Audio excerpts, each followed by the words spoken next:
जय श्री हरि। भक्ति piece channel में आपका स्वागत है। दूसरा स्कंद। आगे की कथा इस प्रकार है। भगवान के विराट रूप का वर्णन। श्री सुखदेव जी कहते हैं, पुरुषोत्तम भगवान संसार की उत्पत्ति, स्थिति और प्रलय की लीलाओं को करने के लिए सत्व, रज तथा तमोगुण रूपी 3 शक्तियों को स्वीकार कर ब्रह्मा, विष्णु और महेश रूप धारण किया। 5 महाभूतों से इन शरीरों का निर्माण करके इनमें जीव रूप से शयन करते हैं और 5 ज्ञानेंद्रियां, 5 कर्मेंद्रियां, 5 प्राण, अपान, व्यान, उदान और समान और 1 मन, इन 16 कलाओं से युक्त होकर इनके द्वारा 16 विषयों का भाग करते हैं। भगवान ने काल शक्ति को स्वीकार किया और एक साथ महतत्व, अहंकार, पंचभूत, 5 तन्मात्राएं और 11 इंद्रियों सहित 23 तत्वों के समुदाय में प्रविष्ट हो गए। भगवान की प्रेरणा से 23 तत्वों के समूह के अंश रूप से एक आदि पुरुष विराट रूप भगवान की उत्पत्ति हुई। यह विराट पुरुष रूप ही प्रथम जीव होने के कारण ही भगवान का आदि अवतार है।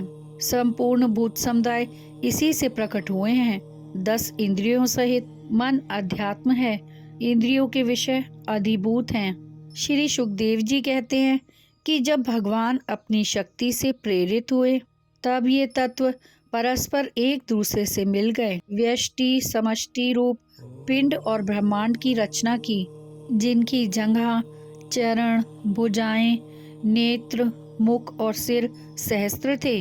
उस विराट पुरुष के तलवे में पाताल, एड़ियों में और पंजे में रसातल हैं। नाभि रूप सरोवर आकाश है। छाती स्वर्गलोक, गला महरलोक, मुख को जनलोक, ललाट तपोलोक, मस्तक समूह ही सत्यलोक हैं। जगमोहिनी माया को मुस्कान कहते हैं। ऊपर का होंठ लज्जा, नीचे का होंठ लोभ, स्तन धर्म, पीठ अधर्म है। स्वयंभू मनु उसकी बुद्धि है, उसके वीर्य दैत्य हैं। विराट भगवान के स्थूल शरीर का यही स्वरूप है। भगवान के अन्य गुण और शक्तियाँ। भगवान ने स्वयं के काल, कर्म और स्वभाव को स्वीकार किया और 5 महाभूतों के कारण तामस रूप में विकास हुआ। तब इससे आकाश की उत्पत्ति हुई। काल, कर्म, स्वभाव से वायु की उत्पत्ति हुई। तेज के विकास से जल की उत्पत्ति हुई तथा जल के विकार से पृथ्वी की उत्पत्ति हुई। ब्रह्मा जी के मुख द्वारा वर्णन। विराट पुरुष के मुख से वाणी तथा अग्नि की उत्पत्ति हुई। विराट पुरुष रूप से सब यज्ञ की सामग्री इकट्ठी की। उसी सामग्री से मैंने यज्ञ स्वरूप भगवान का यज्ञ द्वारा यजन किया। उन्हीं की प्रेरणा से सृष्टि की रचना करता हूँ। उन्हीं के अधीन होकर रुद्र संहार करते हैं और विष्णु रूप से पालन करते हैं। श्री सुखदेव जी कहते हैं, विद्वान पुरुष को विविध नाम वाले पदार्थों से उतना ही व्यवहार करें जितना प्रयोजनीय हो। जब भगवान ही अपने शरणागतों की रक्षा करते हैं तो ऐसी स्थिति में बुद्धिमान मनुष्य क्यों घमंडी धनवानों की चापलूसी करते हैं। इस प्रकार विरक्त हो जाने पर हृदय में नित्य विराजमान आत्मस्वरूप और परम सत्य जो अनंत भगवान है, उनका आनंद से दृढ़ निश्चय करके भगवान का भजन करें। साधक भगवान का भजन करने से जन्म मरण के चक्कर से मुक्त हो जाता है। अपने हृदय में व्यापक भगवान की 4 भुजाओं में शंख, चक्र, गदा और पद्म का ध्यान करें। कमल के समान जिनके कोमल नेत्र हैं, केसर के समान पीला वस्त्र धारण किए हुए हैं, भुजाओं में सोने के बाजूबंद हैं, सिर पर मुकुट और कानों में कुंडल हैं। उनके चरण कमल हृदय कमल की कर्णिका पर विराजमान हैं। जब तक मन इस धारणा के द्वारा स्थिर ना हो जाए तब तक भगवान को मन में देखते रहने की चेष्टा करनी चाहिए। सब कुछ भगवान का ही स्वरूप समझते रहना चाहिए। भगवान में अनन्य प्रेम में भक्ति ना हो जाए तब तक भगवान के रूप का चिंतन करते रहना चाहिए। जो मनुष्य हर समय भगवान को याद करता है वह विष्णु लोक को प्राप्त करता है। वहाँ ना दुख, न बुढ़ापा और न मृत्यु है। श्री सुखदेव जी कहते हैं, जिसे ब्रह्म तेज की इच्छा हो वह बृहस्पति की उपासना, और जिसे संतान की लालसा हो वह प्रजापतियों की उपासना, तथा जिसे लक्ष्मी की इच्छा हो वह कुबेर और वरुण की उपासना करें।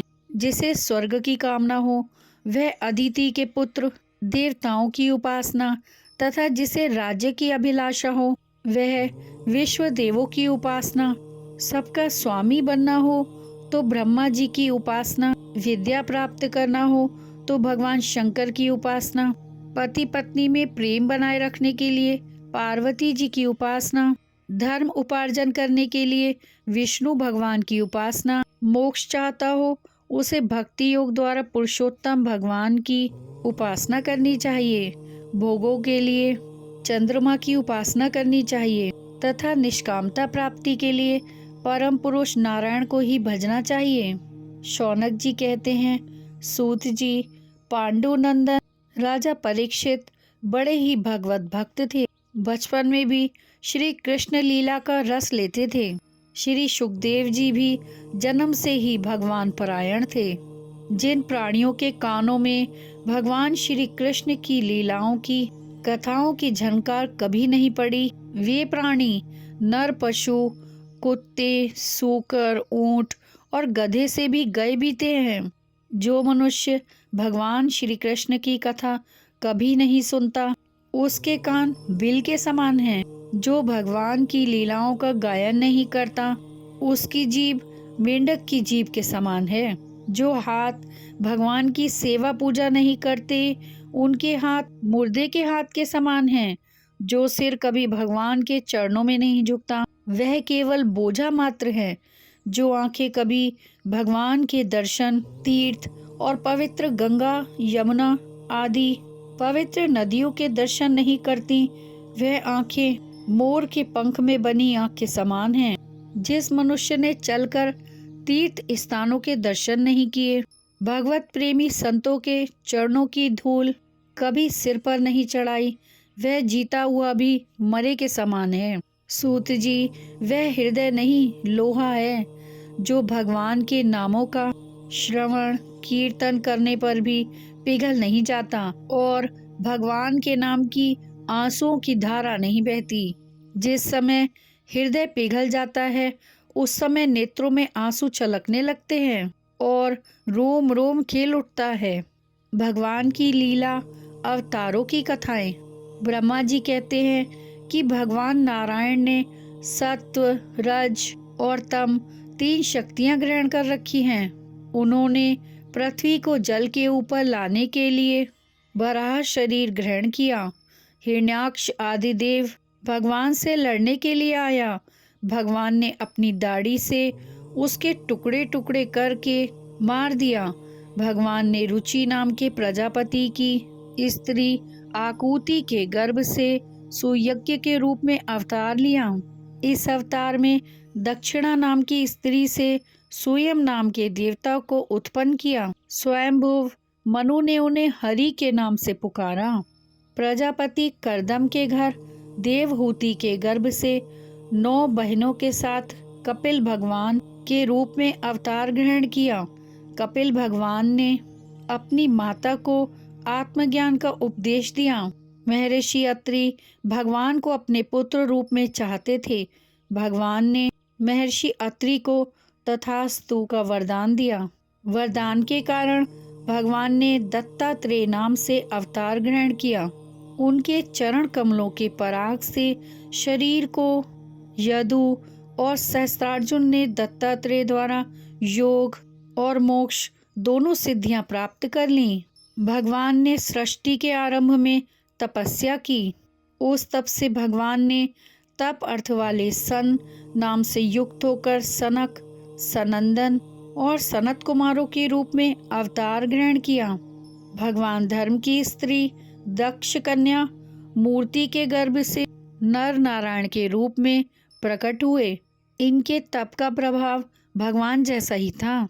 इंद्र की भेजी हुई काम की सेना व अप्सराएं आते ही अपना स्वभाव खो बैठी। भगवान की तपस्या में विघ्न नहीं डाल सकी।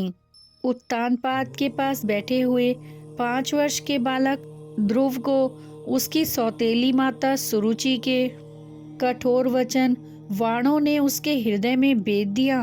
दुखी होकर अपनी माता के कहने पर छोटी उम्र में वन में तपस्या करने चले गए।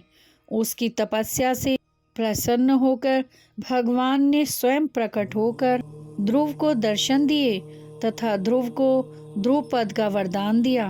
कुमारगामी बेन का ऐश्वर्य और पौरुष नरक में गिरने लगा। ऋषियों की प्रार्थना पर भगवान ने उसके शरीर मंथन से पृथु के रूप में अवतार ग्रहण किया और उसे नरक से उबारा। इस प्रकार पुत्र शब्द को चरितार्थ किया। उसी अवतार में पृथ्वी को गाय बनाकर जगत के लिए औषधियों का दोहन किया। राजा नाभि की स्त्री सुदेवी के गर्भ से भगवान ने ऋषभ देव के रूप में जन्म लिया। स्वयं उन्हीं यज्ञ पुरुष ने भरे यज्ञ में स्वर्ण के समान कांति वाले हैग्रीव के रूप में अवतार लिया। उन्हीं की नासिका से श्वास रूप में वेदवाणी प्रकट हुई। चाक्षुष मनवंतर के अंत में भावी मनु सत्यव्रत ने मत्स्य रूप में भगवान को प्राप्त किया। प्रलय के समय वेदों को लेकर भयंकर जल में विहार करते रहे तथा देवता और दानव अमृत की प्राप्ति के लिए क्षीर सागर का मंथन करते रहे। मंदराचल पर्वत पानी में नीचे डूबने लगा। तब भगवान ने कच्छप का रूप धारण किया तथा मंदराचल को पीठ पर धारण किया। समुद्र मंथन करके 14 रत्न प्राप्त किए। अमृत को प्राप्त कर मोहिनी रूप धारण कर देवताओं को अमृत वितरण किया। देवताओं का भय मिटाने के लिए नरसे रूप धारण कर प्रहलाद जो कि भगवान का भक्त था उसकी रक्षा हेतु हिरण्यकशिपु जो प्रहलाद के पिता थे उसका वध किया। ग्रह ने गजेंद्र का पैर पकड़ लिया था। तब भगवान ने प्रकट होकर गजेंद्र को छुड़ाया। चक्र से ग्रह का सिर उड़ा दिया।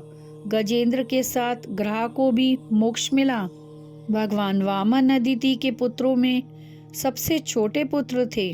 राजा बलि के यज्ञशाला में गए संकल्प छोड़ते समय उन्होंने 3 पग भूमि राजा बलि से मांगी। राजा ने संकल्प छोड़ दिया। भगवान ने 2 पग में सारी पृथ्वी नाप ली। ऐसी स्थिति में दैत्यराज बलि ने अपने सिर पर स्वयं भगवान का चरण धारण किया। भगवान ने धन्वंतरी के रूप में अवतार ग्रहण किया। औषधियों का प्रचार कर संपूर्ण प्रजाजनों की रक्षा की। भगवान धन्वंतरी अपने नाम से बड़े बड़े रोगियों के रोग तत्काल नष्ट कर देते थे। क्षत्रियों का घमंड तथा अत्याचार बढ़ने पर स्वयं भगवान ने परशुराम के रूप में अवतार ग्रहण किया।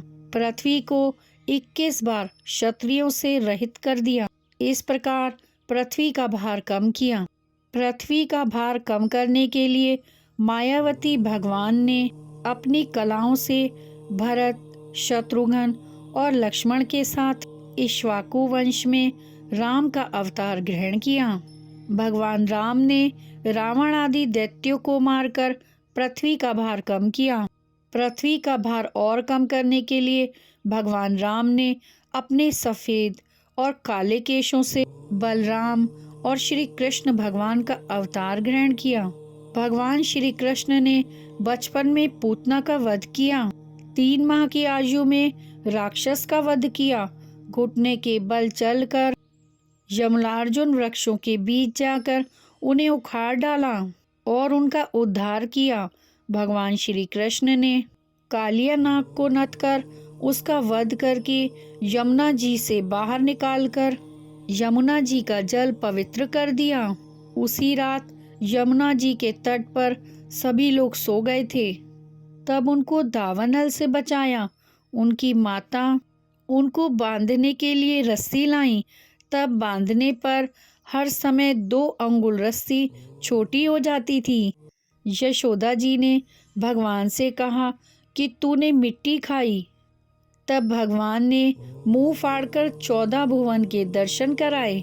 नंद बाबा को अजगर के मुख से और वरुण पाश से छुड़ाया।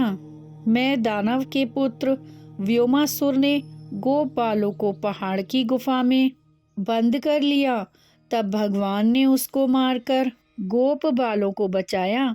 भगवान ने 7 वर्ष की अवस्था में गोवर्धन पर्वत को 7 दिन तक एक उंगली पर उठाए रखकर इंद्र का घमंड चूर किया।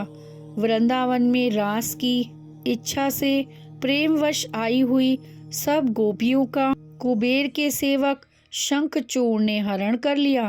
तब भगवान ने शंखचूड़ के सिर को धड़ से अलग कर दिया तथा गोपियों को आजाद करवाया। अनेकों प्रलंबासुर, धेनुकासुर, केशी, अरिष्टासुर आदि दैत्यों का वध किया तथा भगवान श्री कृष्ण अपने धाम को चले गए। भगवान के द्वारा भगवत का उपदेश। श्री सुखदेव जी कहते हैं कि ब्रह्मा जी की निष्कपट तपस्या से प्रसन्न होकर भगवान ने उन्हें अपने रूप का दर्शन कराया और आत्म तत्व के ज्ञान के लिए सत्य परमार्थ वस्तु का उपदेश दिया। ब्रह्मा जी ने अपने जन्म स्थान कमल पर बैठकर सृष्टि रचना करने का विचार किया तथा तप तप इस प्रकार 2 बार सुना। ब्रह्मा जी ने यह वाणी बोलने वालों को देखने की इच्छा से चारों तरफ देखने के लिए 4 मुख ग्रहण किए, परंतु कोई दिखाई नहीं दिया।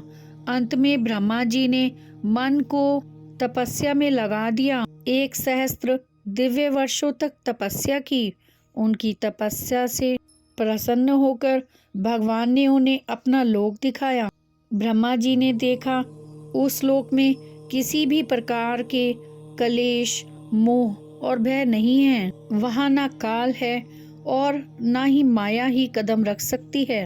भगवान की पूजा देवता और दानव दोनों ही करते थे। उस लोक में समस्त भक्तों के रक्षक लक्ष्मीपति भगवान विराजमान हैं। वक्ष स्थल पर एक सुनहरी रेखा के रूप में श्री लक्ष्मी जी विराजमान हैं और पंचभूत ये 25 शक्तियां मूर्तिमान होकर चारों ओर खड़ी हैं। समग्र ऐश्वर्य, धर्म, कीर्ति, श्री ज्ञान और वैराग्य ये 6 नित्य सिद्ध स्वरूपभूत शक्तियों से युक्त रहते हैं। उनको देखते ही ब्रह्मा जी का हृदय आनंद से भगवान ने मंद मुस्कान से कहा, तुमने मुझे देखे बिना ही उस सूने जल में वाणी सुनकर इतनी घोर तपस्या की है। इसी तपस्या से मेरी इच्छा से आपको मेरे लोक का दर्शन हुआ है। तपस्या मेरा हृदय है और मैं स्वयं तपस्या की आत्मा हूँ।